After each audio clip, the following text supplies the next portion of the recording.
अस्सलाम वालेकुम, welcome to another tutorial of web designing and development. आज की वीडियो का टॉपिक है सम एडवांस सेलेक्टर्स। कुछ एडवांस सेलेक्टर्स के बारे में आपको बताऊंगा। और वैसे तो सेलेक्टर्स और भी हैं, लेकिन जो इम्पॉर्टेंट हैं वो मैं आपको इस वीडियो में बताऊंगा, ताकि आपके लिए ये सेलेक्टर्स वगैरह और ये चीज़ें जो हैं ये आपकी वेब डेवलपमेंट जब आप स्टार्ट करेंगे तो आपकी वेब डेवलपमेंट को बहुत ईजी बना देंगी। तो बाकी आपको इन्हें मेमोराइज़ करने की ज़रूरत नहीं है। कुछ मैं ये इंपॉर्टेंट जो है वो मैं आपको बता रहा हूँ, और जैसे जैसे आप प्रैक्टिस करते जाएंगे आपको ये चीज़ें खुद ही मेमोराइज़ होती जाएंगी। ये टैग्स वगैरह और जितने भी ये CSS की प्रॉपर्टीज़ हैं ये खुद ही आपको याद हो जाएंगी प्रैक्टिस के साथ साथ। तो आपको इनको रटा लगाने की ज़रूरत नहीं है, जस्ट फॉलो करते जाएं, प्रैक्टिस करें और ये चीज़ें खुद ब खुद आपको याद होती जाएंगी। तो मैं HTML की न्यू फाइल क्रिएट कर लेता हूँ। एक्चुअली मैंने अपने कंप्यूटर की विंडोज़ कर ली है, तो जो फोल्डर हमने स्टार्ट में बनाया था वो यहाँ पे नहीं आ रहा, तो मुझे फोल्डर दोबारा से ऐड करना पड़ेगा। ओपन फोल्डर करूँगा और ये डेस्कटॉप पे मैंने बनाया था ना फोल्डर वेब डेवलपमेंट के नाम का, इसको मैं सेलेक्ट कर लूँगा। अब यहाँ से मैं एक न्यू HTML फाइल क्रिएट कर लूँगा, selectors.html। अब यहाँ पे एक्सक्लेमेशन मार्क प्रेस करेंगे, एमएट एब्रिविएशन से यहाँ पे हम बॉयलरप्लेट लगा लेते हैं। और इसका जो है मैं टाइटल में चेंज करके सेलेक्टर्स कर देता हूँ, सेलेक्टर्स। और थोड़ी सी यहाँ पे HTML लिख लेते हैं ताकि उससे हम प्रैक्टिस कर सकें, उसको स्टाइलिंग वगैरह दें तो वो HTML हम यूज़ कर सकें। तो यहाँ पे मैं थोड़ी सी HTML लिख लेता हूँ। पहले मैं हेडिंग दे देता हूँ H2 सम एडवांस सेलेक्टर्स, और इसके बाद मैं एक लिंक बनाऊँगा यहाँ पे href=google.com। अब इसके बाद मैं एक यहाँ पे UL बना रहा हूँ। UL के अंदर हम LI का टैग यूज़ करेंगे और यहाँ पे मैं 3 LIs क्रिएट कर लूँगा। फर्स्ट लिस्ट आइटम, इसी को 3 टाइम्स जो है 2 टाइम्स और कॉपी कर लेता हूँ नीचे, और यहाँ पे कर देते हैं सेकंड, और यहाँ पे थर्ड लिस्ट आइटम। और UL के बाद मैं एक और H2 लगा रहा हूँ, this is the second heading. यहाँ पे एक और UL क्रिएट करूँगा, इसमें LIs क्रिएट कर लूँगा 3, this is first list item. इसी को मैं 2 टाइम्स और कॉपी कर लूँगा, 3 LIs चाहिए हमें। और यहाँ पे कोड थोड़ा सा मुझे ज़्यादा लिखना पड़ेगा क्योंकि हमने जो है डिफरेंट सेलेक्टर्स जो हैं वो इस पर अप्लाई करने हैं, तो हमारे पास इतना मार्कअप होना चाहिए कि हम इजीली उस पर प्रैक्टिस कर सकें। तो यहाँ पे मैं एक हेडिंग और लगाऊंगा और उसके बाद 3 LIs UL के अंदर और क्रिएट करूँगा और दैट्स इट। फिर हम अपनी स्टाइलिंग पे चलते हैं। तो यहाँ पे मैं H2 एक और लगा रहा हूँ, this is the third heading. इसके अंदर मैं UL जो है एक लगा दूंगा और यहाँ पे हम 3 LIs क्रिएट कर लेंगे, लेकिन इन LIs में हम लिंक देंगे, ठीक है। इनमें हम लिंक का यूज़ करेंगे, मतलब A का टैग मैं यहाँ पे यूज़ करूँगा, उसमें एट्रीब्यूट दूंगा href का https://www.google.com और यहाँ पे गो टू गूगल, और नीचे एक और LI क्रिएट कर लेते हैं। इसको मैं कहता हूँ गो टू जो है आप फेसबुक पे चले जाएं। इसी को कॉपी कर रहा हूँ मैं एक टैब को, और यहाँ पे मैं एडिट कर लूँगा इसे facebook.com, यहाँ पे लिख देता हूँ गो टू फेसबुक, और इसी को नीचे कॉपी कर लेते हैं ट्विटर, यहाँ पे लिखता हूँ गो टू ट्विटर। तो ये थोड़ा सा हमने मार्कअप बना लिया, ठीक है। किया क्या हमने, पहले मैंने जो है ये टाइटल को चेंज करके सेलेक्टर्स नाम दे दिया था, फिर मैंने एक बॉडी के अंदर एक हेडिंग लगाई सम एडवांस सेलेक्टर्स के नाम से, ठीक है। फिर हमने एक एंकर का टैग यूज़ किया, उसमें href जो है हमने इसका एट्रीब्यूट यूज़ किया, और एक लिंक दे दिया www.google.com, ठीक है। और ये गो टू गूगल जो है इसका टेक्स्ट दे दिया हमने, इसका लेबल। और उसके बाद जो है मैंने एक UL क्रिएट किया, उसमें 3 मैंने LIs क्रिएट किए, और उसके बाद मैंने एक और heading the, this is the second heading. उसके बाद एक और UL क्रिएट किया, उसमें 3 LIs बनाए हमने, और उसके बाद मैंने एक और हेडिंग क्रिएट की, उसके बाद एक और UL क्रिएट किया और 3 LIs इसमें भी बनाए। लेकिन इसमें जो LIs हैं वो एक लिंक्स हैं, मतलब गो टू गूगल पे क्लिक कर रहे हैं तो गूगल पे जा रहा है, और फेसबुक पे जा रहा है, ट्विटर पे जा रहा है। इसको मैं सेव कर लेता हूँ और जाके अपने वेब ब्राउज़र पे से ओपन, ये फोल्डर यहाँ से मैं ये सेलेक्टर्स को ओपन कर लेता हूँ। ये देखें, अब ये जो है ये लिंक भी गूगल पे जा रहा है, ये भी गूगल पे जा रहा है, ये फेसबुक पे जा रहा है, ये ट्विटर पे जा रहा है, और ये हमारे पास जो है पहली हेडिंग आ गई, ये हमारे पास एक LI, ये दूसरी हेडिंग, ये दूसरा LI और ये तीसरा LI, ठीक है। अब हम इन पे डिफरेंट सेलेक्टर्स जो हैं वो अप्लाई करके मैं आपको दिखाता हूँ। तो हेड के अंदर मैं स्टाइल का टैग लगा लूँगा, और सेलेक्टर्स जो मैंने आपको बताए थे वो ये थे कि एक तो हम जो है किसी भी एलिमेंट को हमने अगर फॉर एग्जांपल टारगेट करना हो तो मैं यहाँ पे लिखूँगा UL, और अंदर इसके मैं प्रॉपर्टीज़ दे दूँगा जो भी मैंने देनी होंगी, कलर = aqua, ठीक है, और इसको क्लोज। तो मेरे जो यूएल होंगे ना वो इस कलर के हो जाएंगे, ठीक है। तो मैं जाके रिफ्रेश करता हूँ, ये देखो यूएल जितने भी थे ना वो एक्वा कलर के हो गए। और ये लिंक्स हैं, लिंक्स चेंज नहीं हुए, लेकिन यहाँ पे कलर जो है इनका चेंज हो चुका है, ठीक है। तो एक तो ये था हमारे पास सिलेक्टर कि हम कोई भी एलिमेंट जो है उसका नाम लिखते थे, अंदर हम प्रॉपर्टीज अप्लाई कर देते थे, ठीक है। तो इसको मैं कमेंट आउट कर देता हूँ। और ये मैंने जो फर्स्ट हमारा यूएल है ना उसके अंदर मैंने आईडी दे दिया 20 और क्लास का नाम दे दिया मैंने 50, ठीक है। तो अब मैं आपको बताता हूँ कि दूसरा जो हमारे पास सिलेक्टर था, जो हम सेलेक्ट करते थे वैल्यू, वो हम क्लास के ज़रिए करते थे और आईडी के ज़रिए करते थे। ये भी मैं आपको बता चुका हूँ। क्लास के ज़रिए कैसे करते थे, हम डॉट यूज़ करते थे और आगे लिखते थे हम क्लास का नाम। क्लास 50 है तो इसके अंदर हम प्रॉपर्टी लिख देते थे कलर। कलर इसको कर देता हूँ ये, ठीक है। कंट्रोल एस करके सेव करते हैं, जाके रिफ्रेश करता हूँ। तो ये जो क्लास हमने सेलेक्ट की है ना, वो जो क्लास हमने फर्स्ट यूएल को दी है वो देखें, ये वही कलर अप्लाई हो गया जो हमने वहाँ पे अप्लाई किया, ठीक है। दूसरा सेलेक्टर था हमारा, इसको मैं कमेंट आउट कर देता हूँ। तीसरा सेलेक्टर जो मैंने आपको बताया था वो था आईडी। आईडी से जो है हम टारगेट करते थे। अब आईडी मैंने इसको 20 दी है, तो सॉरी यहाँ पे मैं 20 लिख देता हूँ, 20। तो ये 20 आईडी वाला एलिमेंट जो है वो टारगेट हो जाएगा। कलर मैं इसको कलर चेंज कर लेते हैं, इसका कलर मैं इसका दे रहा हूँ इसे ब्राउन, ठीक है। और इसको कंट्रोल एस करके सेव कर लेते हैं। अब आप देखेंगे कि पहला जो यूएल है वो ब्राउन हो जाएगा। ये पहला यूएल, क्योंकि इस पर हमने वो आईडी अप्लाई की है तो ये ब्राउन हो गया, ठीक है। अब कुछ एडवांस सेलेक्टर्स की बात करते हैं जो अभी तक मैंने आपको नहीं बताया। ये इनको मैं कमेंट आउट कर रहा हूँ, कमेंट का मैंने तरीका आपको पहले बता चुका हूँ। तो पहला सेलेक्टर जो है वो है स्टार सेलेक्टर। स्टार सेलेक्टर साथ में कमेंट्स में लिख रहा हूँ, ये कोड भी आपको मिल जाएगा। जिसको कोड चाहिए वो डिस्क्रिप्शन के नीचे अपना ईमेल एड्रेस दे दे, मैं उसको कोड सेंड कर दूंगा। तो स्टार सेलेक्टर जो होता है वो हम स्टार लिखते हैं और उसके बाद हम इसमें जो भी प्रॉपर्टी अप्लाई करते हैं ना वो पूरी बॉडी पे अप्लाई हो जाती है। बॉडी का हर एक एलिमेंट पे वो प्रॉपर्टी अप्लाई हो जाती है, ठीक है।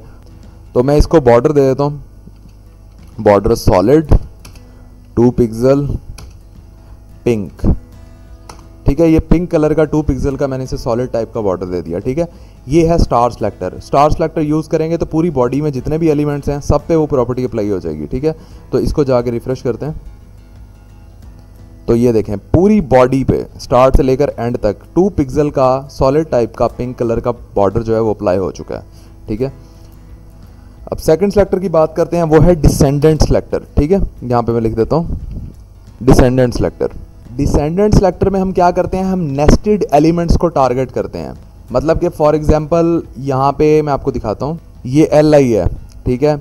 इसके अंदर ये एंकर का टैग है और अगर हमने कहना हो कि जितने भी LIs हैं ना यहाँ पे उसके अंदर जितने भी एंकर के टैग हैं जस्ट ये प्रॉपर्टी उन पे अप्लाई हो।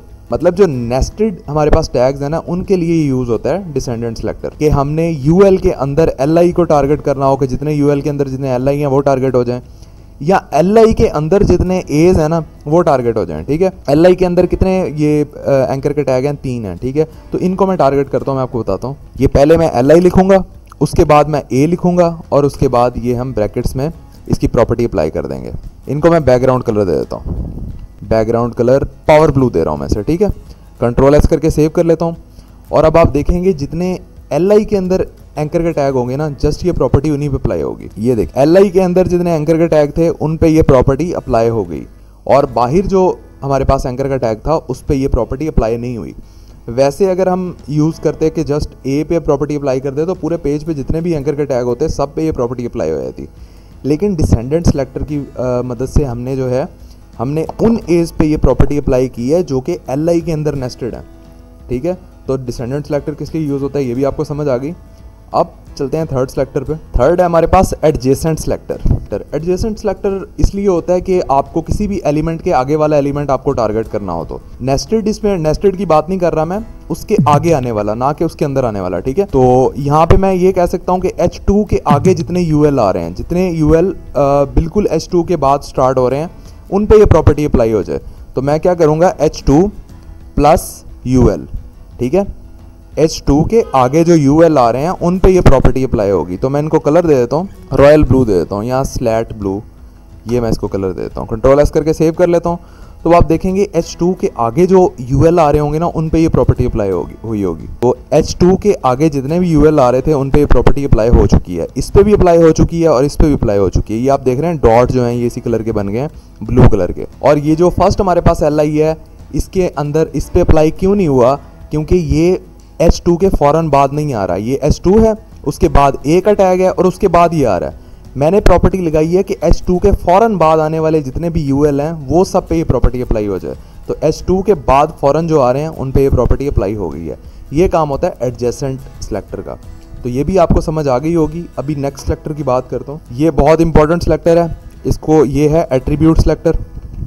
एट्रीब्यूट सेलेक्टर में ये होता है कि आप एट्रीब्यूट्स को सिलेक्ट करके प्रॉपर्टीज़ चेंज कर सकते हैं। फॉर एग्जाम्पल, अगर मैंने कहना हो कि एंकर के टैग के अंदर जो हमारे पास href का जो एट्रीब्यूट है उसको मैं सेलेक्ट करता हूँ और उसमें ये https www.google.com मीन्स के जो एंकर का टैग है हमारा उसमें href का जो एट्रीब्यूट है उसको मैंने सेलेक्ट किया है, ठीक है। और जितने भी href में हमने जो लिंक दिए हुए हैं ना, वो जितने भी गूगल पे जा रहे हैं उन पे ये प्रॉपर्टी अप्लाई हो जाए, सिर्फ गूगल पे जाने वालों के लिए, बाकियों पे ना हो। तो मैं इसको जो है बॉर्डर दे दूंगा सॉलिड 2 पिक्सल ग्रीन, और इसको जो है हम बैकग्राउंड कलर भी दे देते हैं। बैकग्राउंड कलर इसको दे देता हूँ हॉट पिंक, ठीक है। Sorry, hot pink. Control S करके सेव कर लेता हूँ, जाके हम रिफ्रेश करते हैं। तो ये देखो, गूगल पे जाने वाले जो हमारे पास लिंक्स हैं ना, उनको बॉर्डर लग गया ग्रीन कलर का और उनका बैकग्राउंड कलर हो गया पिंक। एक ये था और एक ये था। तो ऐसे हम एट्रीब्यूट सेलेक्ट का यूज़ कर सकते हैं। फॉर एग्जांपल, अगर मैंने यहाँ पे एक इनपुट बनाया होता, उसमें मैंने हमारे पास डिफरेंट इनपुट्स होते कि एक टेक्स्ट टाइप का होता, एक चेक बॉक्स टाइप का होता, ड्रॉप डाउन मेन्यू होता, तो उस पर भी हम कर सकते थे कि इनपुट हम यहाँ पे जो है यहाँ पे इनपुट लिखते, इनपुट, और यहाँ पे मैं उसका टाइप लिखता। टाइप का एट्रीब्यूट हम सेलेक्ट करते, type is equal to text या जो भी आपने चेंज करना है, ठीक है। Type is equal to text, और उसके अंदर जो भी आप प्रॉपर्टीज अप्लाई करते हैं तो वो उन इनपुट्स पे अप्लाई होती जिसका टाइप टेक्स्ट है, ठीक है। ये एफ जो है ये मिस्टेकन आ गया। तो एट्रीब्यूट सेलेक्टर की भी आपको समझ आ गई होगी। इसको भी मैं कमेंट आउट कर देता हूँ। और इस वीडियो का जो लास्ट हमारे पास सेलेक्टर है वो है nth ऑफ टाइप सेलेक्टर, ठीक है। nth ऑफ टाइप सेलेक्टर में ये होता है कि आप नंबर के हिसाब से जो आप एलिमेंट जो है, जो एलिमेंट जो सेक्शन आप चूज़ करना चाहें, जिसको प्रॉपर्टी देना चाहें, तो वो आप सेलेक्ट कर सकते हैं। तो जैसे कि यहाँ पे हम UL जो है, UL में ले रहा हूँ, UL nth ऑफ टाइप, और ये जो इसकी ब्रैकेट है इसमें मैं लिख देता हूँ 3, मीन्स के थर्ड UL पे जो तीसरा UL है उस पर ये प्रॉपर्टी अप्लाई हो जो मैं यहाँ पे देने वाला हूँ, ठीक है। तो इसको मैं बैकग्राउंड कलर दे देता हूँ। बैकग्राउंड कलर इसको ब्लैक दे देते हैं, क्योंकि हम जस्ट प्रैक्टिस कर रहे हैं, हम कौन सा वेबसाइट बना रहे हैं। तो कंट्रोल एस करके मैंने सेव कर दिया। जहाँ पे जाके रिफ्रेश करूँगा तो तीसरा जो UL है ना वो ब्लैक हो जाएगा। ये देखें, तीसरा जो UL था उसका बैकग्राउंड कलर ब्लैक हो चुका है। तो ये होता है nth ऑफ टाइप। इससे मीन्स कि आप नंबर से जो है अपना एलिमेंट चूज़ कर सकते हैं, उसका नंबर दे के आप एलिमेंट चूज़ कर सकते हैं। यहाँ पे फॉर एग्जांपल अगर मैं LI लिख दूँ UL की जगह पे, तो जो थर्ड LI होगा ना वो सिलेक्ट हो जाएगा। अब थर्ड LI जितने भी ULs में थर्ड LI होंगे ना वो सारे सिलेक्ट हो जाएंगे। ये मैं कंट्रोल एस करके मैंने सेव कर लिया। यहाँ जाके रिफ्रेश करता हूँ तो ये देखें, जितने भी थर्ड LIs हैं, ये भी थर्ड LI जो है ये सिलेक्ट हो गया, ये भी थर्ड LI सिलेक्ट हो गया, और ये भी थर्ड LI जो है सिलेक्ट हो गया। तो इस तरह से जो है आप इसमें कर सकते हैं। यहाँ पे मैं इवन लिख दूँ तो जितने भी दूसरे नंबर पे आने वाले LI हैं वो सब सिलेक्ट हो जाएंगे। यहाँ पे मैं कंट्रोल एस करके सेव कर लिया, रिफ्रेश करता हूँ तो ये देखें जितने भी इवन LIs हैं वो सिलेक्ट हो गए हैं। तो इस तरह से आप nth ऑफ टाइप जो है ये सिलेक्टर का इस्तेमाल कर सकते हैं। ये कुछ इंपॉर्टेंट सेलेक्टर थे, ये आपको आने चाहिए, ठीक है। बाकी मज़ीद चीज़ें भी आप प्रैक्टिस के साथ साथ सीखते जाएंगे। कुछ भी मेमोराइज़ करने की ज़रूरत नहीं है, आपको याद करने की ज़रूरत नहीं है, क्योंकि ये साथ खुद ब खुद ही आपको ना प्रैक्टिस के साथ ये चीज़ें याद हो जाएंगी। वैसे अगर आप बैठ के रट्टे मारें तो ये चीज़ें कभी भी याद नहीं हो सकती। प्रैक्टिस जैसे से आप करेंगे तो आपको ये सब चीज़ें आ जाएंगी साथ साथ, टाइम के साथ साथ। तो जैसे जैसे मैं करवा रहा हूँ बस आप प्रैक्टिस करते जाएं। और अगर कोई भी प्रॉब्लम हो, किसी भी चीज़ की समझ नहीं आती, तो आप वीडियो के नीचे कमेंट करें, मैं एज सून एज पॉसिबल आपको उसका रिप्लाई करूँगा। और ये कोड आपको डिस्क्रिप्शन में मिल जाएगा। So see you guys in the next tutorial. Thanks for watching the video. Take care. अल्लाह हाफिज़।